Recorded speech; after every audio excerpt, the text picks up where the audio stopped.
2007 A6. I just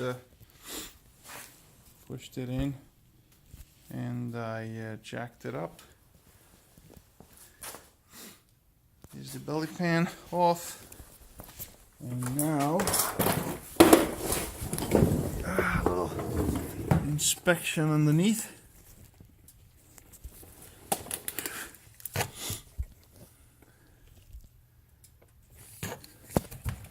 There's oil everywhere here.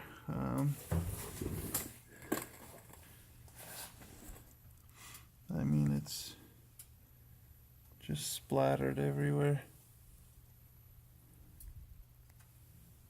Goes all the way to the back.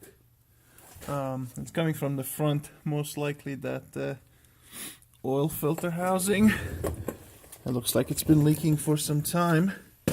The snub mount is done. That would be this one right here. That's all shot. I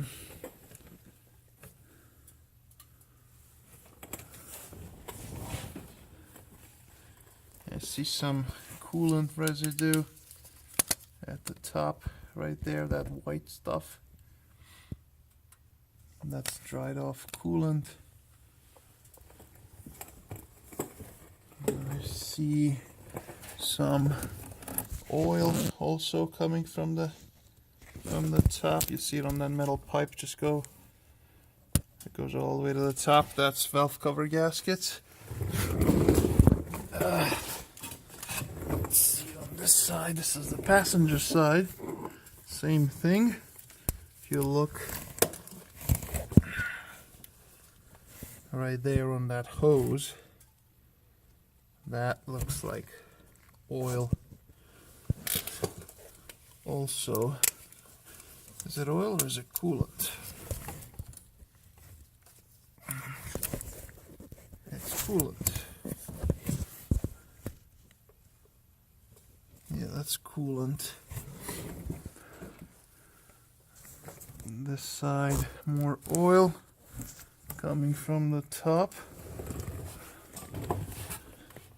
This engine mount, see that red goop? That's an indication that the mount is leaking. These are electrohydraulic. They're filled with this fluid, and on the side you will see a connector. You see that one? That one right there plugs into the mount, and that's how they control the engine vibrations. There's a better shot of it here on the driver's side. I'll stop this video here and make some other ones.